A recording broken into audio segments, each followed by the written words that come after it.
Setahu saya melihat fenomena job fair kemarin itu ya, itu sebenarnya seperti fenomena gunung es gitu Mbak Puri.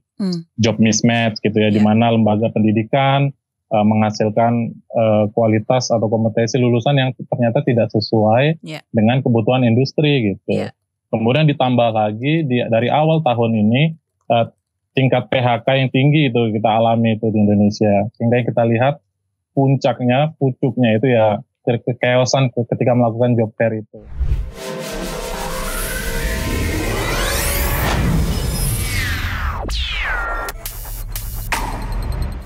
Teman KBR masih ingat gak ada job fair di Cikarang? Itu tuh kalau saya cek tanggalnya dan bulannya adalah Mei 2025. Banyak pelamar kerja datang ngebludak dan sampai ada yang jatuh pingsan. Tapi sepertinya kejadian di Mei ini gak bikin orang-orang juga lelah cari kerja karena namanya butuh. Pada saat bersamaan banyak pihak juga bikin job fair untuk memfasilitasi kita atau teman KBR yang sekarang sedang berjuang mau cari kerja lagi. Pertanyaan besarnya apakah ini masih relevan atau tidak? Bagaimana kalau kita ngobrol sama teman kita? Ini ada Mas Norman Luther Arwan. Beliau ini adalah peneliti BRIN yang juga sempat menuliskan artikel dengan judul yang sangat bold ya. Bisa jadi job fair bukan jawabannya, katanya gitu. Langsung aja selamat datang Mas Norman. Ya, terima kasih Mbak Puri dan teman-teman KBR. Sebelum ke pertanyaan intinya ya, aku mau pandangan dari Mas sendiri nih, apalagi selaku peneliti BRIN nih. Melihat fenomena orang-orang berbondong-bondong ke job fair, sampai ada yang chaos. Chaosnya itu kayaknya beberapa kali ya. Tadi saya bilang di Cikarang, yang di Bekasi ada juga gitu. Silakan perspektifnya. Ya, setahu saya melihat fenomena job fair kemarin itu ya, itu sebenarnya seperti fenomena gunung es gitu Mbak Puri. Jadi apa yang tampak di permukaan itu sebenarnya cuma sebagian kecil gitu dari masalah yang sebenarnya. Makanya di artikel saya yang di The Conversation itu saya kan meng-highlight beberapa problem mendasar sebenarnya, seperti job mismatch gitu ya, di mana lembaga pendidikan menghasilkan kualitas atau kompetensi lulusan yang ternyata tidak sesuai dengan kebutuhan industri gitu. Kemudian ditambah lagi dari awal tahun ini tingkat PHK yang tinggi itu kita alami itu di Indonesia. Nah, hal-hal seperti ini sebenarnya yang menurut saya itu hal yang mendasar, itu problem mendasar, sehingga kita lihat pucuknya itu ya kekeosan ketika melakukan job fair itu. Seperti itu Mbak Puri. Nah, ada masanya 10 tahun lalu itu tuh sepertinya menjawab yang dibutuhkan, ya kan? Tapi sekarang kan dengan mendengar elaborasi Mas, ada hal lain nih yang perlu di-highlight gitu. Jadi kalau tadi ada bilang mismatch dan sebagainya dan seterusnya, gimana sih kita bisa menjawab problem itu dengan tepat guna? Kalau kita lihat job fair ya 10 tahun yang lalu itu semakin kesini sebenarnya perbedaan itu adalah perkembangan teknologinya gitu. Jadi job fair dulu saya masih merasakan tuh datang ke job fair bawa map gitu ya. Isinya CV kita ngedropin ke stand-stand perusahaan. Saya masih merasakan atmosfer itu gitu. Tapi yang semakin kesini yang saya lihat sebenarnya job fair dengan perkembangan teknologi itu udah mengarah ke job fair virtual gitu. Apalagi pasca COVID teknologi semakin berkembang gitu kan. Kemudian ada aplikasi-aplikasi pencari kerja, LinkedIn dan Jobstreet dan lain-lainnya gitu. Jadi sebenarnya juga ada perubahan perilaku generasi ya, yang mungkin lebih prefer kegiatan online daripada harus datang gitu. Jadi yang saya lihat kalau kita komparasi apa yang terjadi 10 tahun lalu dan sekarang itu sebenarnya job fair yang saat ini itu belum tentu bisa menangkap gambaran pencari kerja saat ini, karena berbagai bantuan teknologi itu melihat job fair offline itu tidak bisa menangkap ya, karena mungkin orang tidak bisa datang atau orang lebih memilih online dengan perkembangan teknologi. Itu yang saya sebutkan juga di artikel itu, bahwa job fair itu juga tidak bisa menangkap ya. Job fair yang sekarang dibanding 10 tahun lalu kita bisa melihat job fair rame nih, tapi kan nggak pernah chaos ya. Tapi kita melihat pencari kerja lagi bergeliat gitu, lagi ada pencari kerja yang banyak, kemudian ada permintaan akan tenaga kerja yang banyak gitu. Tapi sekarang sudah membludak pun, itu pun tidak bisa menangkap gambaran situasi realnya seberapa banyak sebenarnya pencari kerja yang sedang mencari kerja dan seberapa banyak kesempatan kerja yang tersedia, begitu Mbak Puri.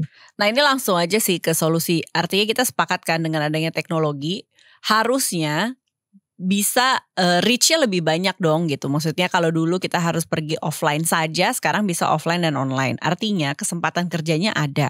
Tetapi apakah tertampung juga yang sedang mencari kerja? Tidak gitu. Ataukah oversupply gitu kan. Sehingga solusi jangka menengah, jadi ada pendek, menengah, dan panjang gitu kan ya. Kira-kira kalau dari perspektif Mas sebagai peneliti gimana nih? Kalau bicara solusi ya, kita mulai jangka panjang dulu deh. Kalau jangka panjang kita bicara kayak pendidikan, penyiapan tenaga kerja ya, ini paling vital menurut saya. Di mana lembaga pendidikan itu menyiapkan lulusannya yang benar-benar sesuai dengan kebutuhan industri. Kan sudah banyak sebenarnya dilakukan. Kurikulum, ya pembenahan kurikulum yang menyesuaikan kebutuhan industri, ini banyak. Gimana contohnya? Mengundang praktisi pengajar gitu. Saya tahun lalu itu penelitian di SMK, di salah satu SMK di Pandeglang itu mereka memang melakukan itu. Gitu. Memang ada usaha-usaha untuk melakukan kerjasama dengan industri yang lebih erat gitu. Karena memang ini hal yang harus dipersyaratkan untuk membuat transisi dari sekolah ke dunia kerja itu mulus gitu. Kemudian ada salah satu contoh juga misalnya di salah satu politeknik itu di Gading Serpong yang memberikan sertifikasi bagi mahasiswanya di semester 3 dan semester 5 yang bisa mereka gunakan untuk melamar pekerjaan gitu. Bahkan sebelum mereka lulus. Jadi aspek-aspek seperti ini yang dilakukan oleh lembaga pendidikan. Di tingkat penyiapan tenaga kerja itu yang sangat penting dilakukan. Salah satu contohnya ya.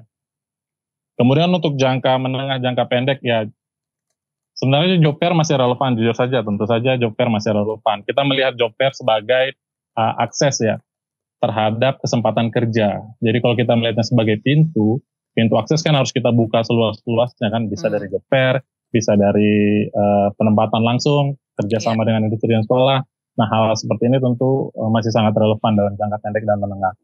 Begitu Mbak Puri. Nah, tadi seneng banget udah di elaborasi gitu ya. Akses kesempatan kerjanya perlu ada, tapi juga yang paling vital dan ini adalah PR jangka panjang adalah gimana lembaga pendidikan tuh memfasilitasi dong biar relevan sama industri. Industrinya bergerak lebih cepat, kelasnya enggak gitu kan.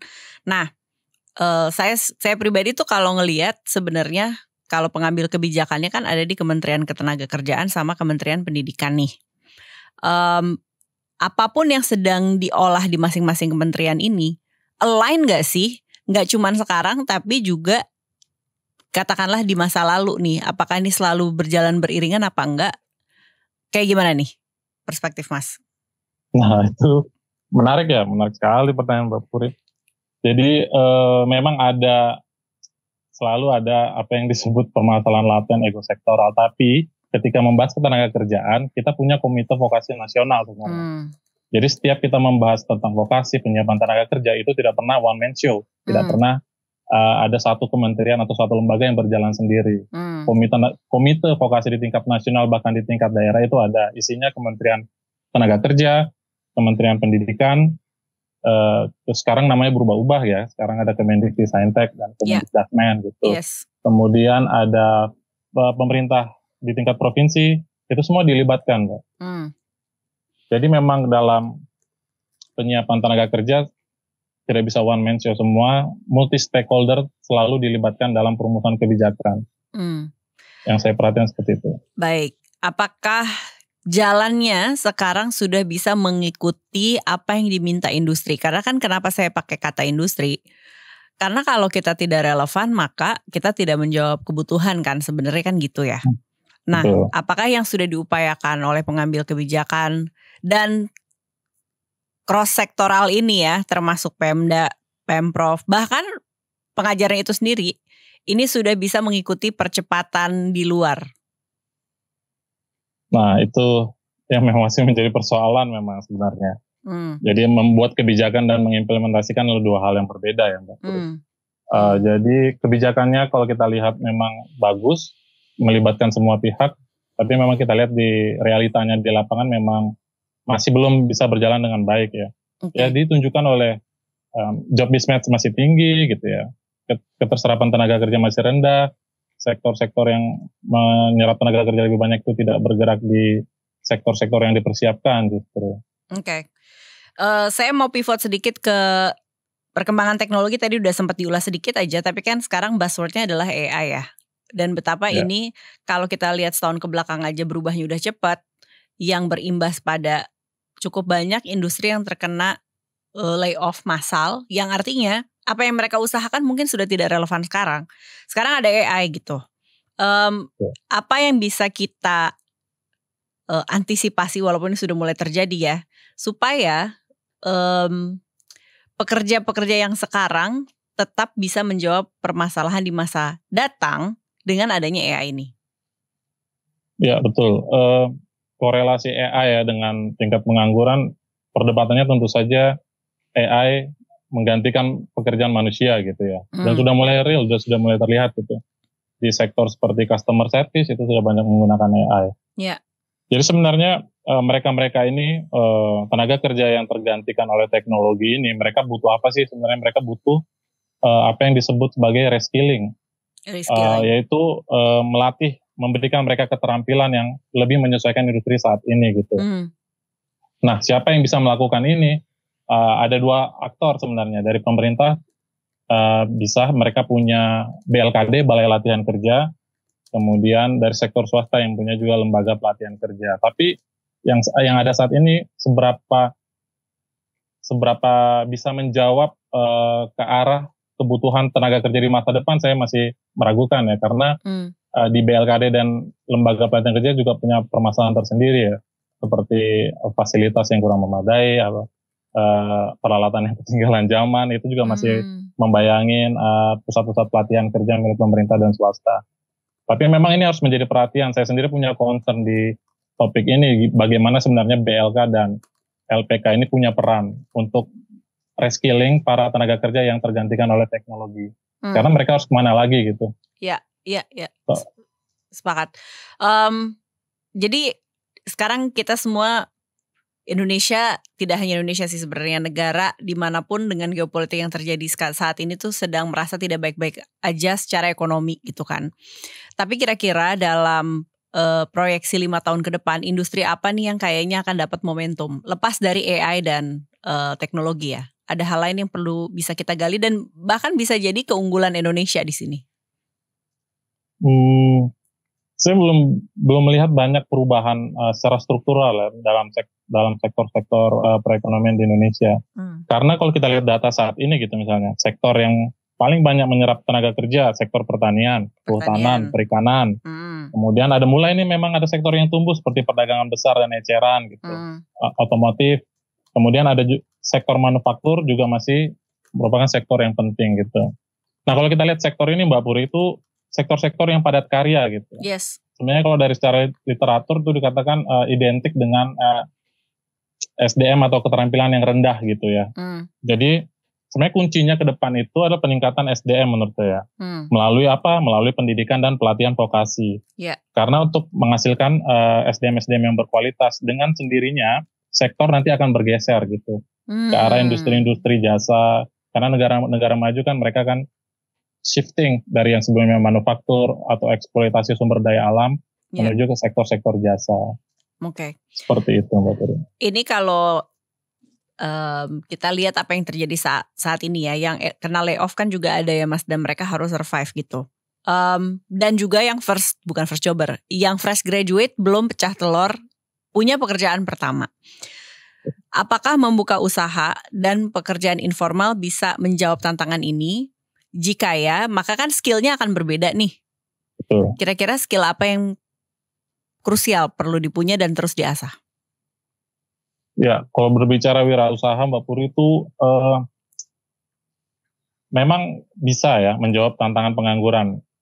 Karena kembali ke pengalaman penelitian saya tahun lalu, bahkan kurikulum SMK pun sudah memasukkan kewirausahaan di dalam kurikulumnya. Jadi mereka dari sektor pendidikan, dari sektor penyiapan tenaga kerja, mereka aware nih. Jadi selain menyediakan skill teknis, mereka juga akan menyiapkan kewirausahaan. Karena dianggap sebagai salah satu solusi. Tapi di kewirausahaan sendiri kita punya problem.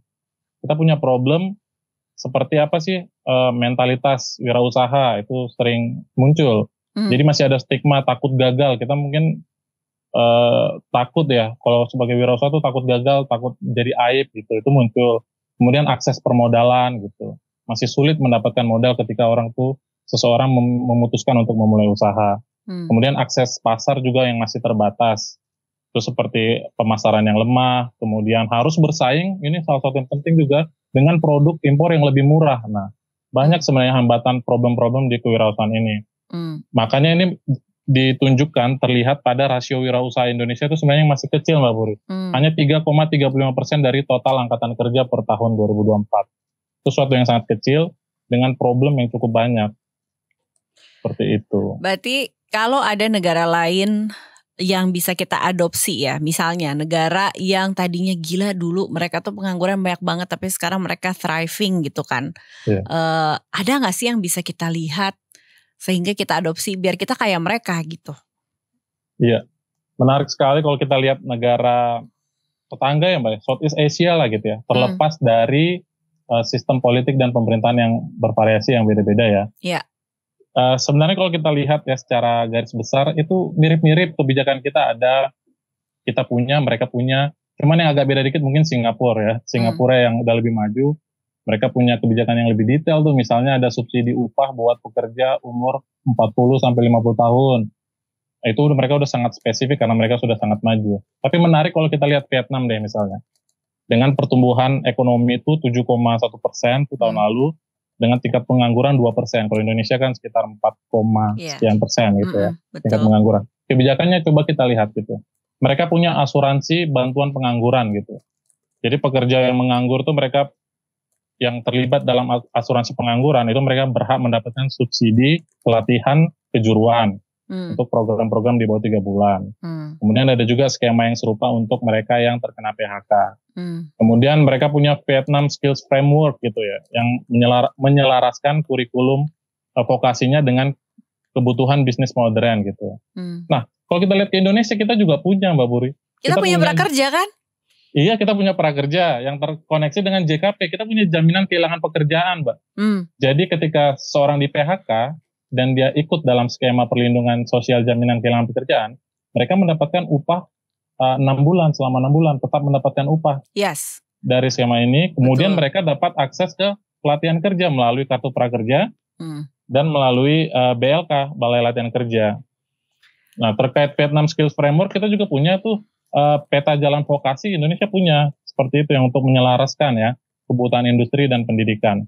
Terus kita lihat, jadi kita bertanya nih, apa sih yang membedakan? Kalau menurut saya pribadi itu mungkin implementasi kebijakan yang efektif dan efisien. Apakah kita bisa mengimplementasikan kebijakan yang sudah dibuat ini seefektif dan seefisien negara-negara yang melakukannya di sekitar kita. Kemudian political will tuh dari pemangku kepentingan.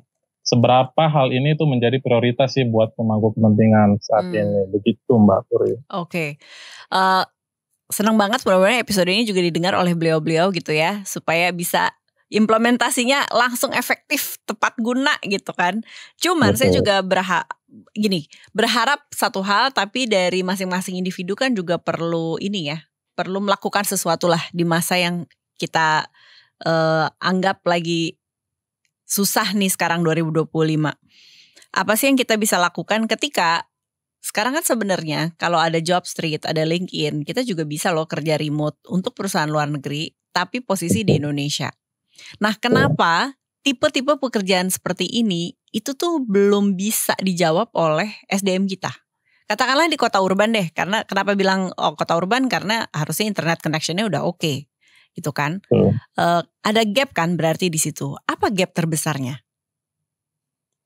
Pertama mungkin kalau kita bicara dari aspek kultural sosial ya, orang pengen pekerjaan yang lebih mapan, surveinya seperti itu Mbak Pur.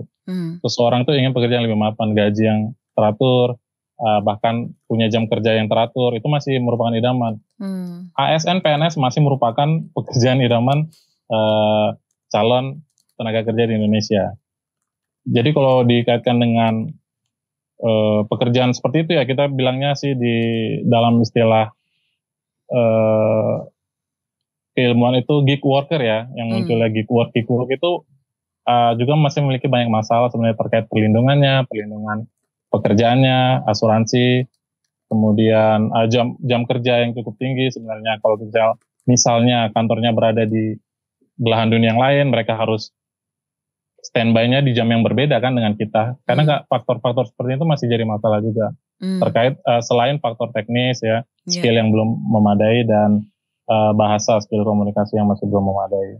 Aduh, jadi sebenarnya untuk remote working aja skill dan bahasa masih jadi gap terbesar atau sandungan terbesar lah.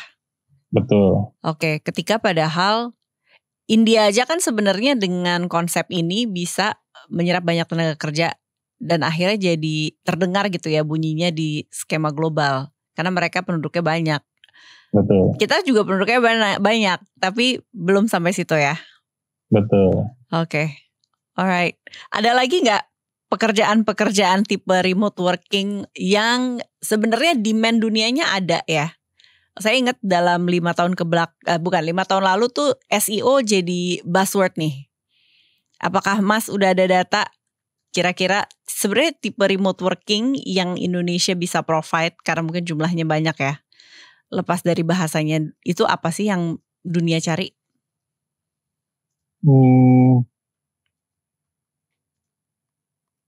Saya belum punya datanya sih Mbak ya. Apa yang sebenarnya dibutuhkan. Tapi kalau kita lihat ke sini sebenarnya skill-skill terkait IT ya, information technology dan semacam-macamnya, AI bahkan itu yang sebenarnya dibutuhkan. Tapi kita belum bisa provide, itu clear. Kita belum bisa provide kebutuhan tenaga kerja di sektor itu. Makanya kita masih banyak menggunakan tenaga kerja dari luar. Misalnya seperti tadi Mbak Puri bilang dari India, bahkan banyak yang mengisi posisi-posisi itu yang dibutuhkan dari Indonesia, bahkan diisi dari tenaga kerja asing. Iya. Seperti itu. Baik, berarti ini PR kita bersamanya, yang individu ya, teman KBR, kita belajar AI sih, fix gitu kan. Betul sekali. Fix belajar AI. Walaupun AI juga spektrumnya gede banget kan Mas. Maksudnya benar. Tadi yang Mas katakan ini yang kayaknya kena wave pertama tuh customer service. Tapi kan gak cuman sampai situ ya. Oke. Mas ada lagi yang belum saya tanyain tapi dirasa penting kalau kita ngomongin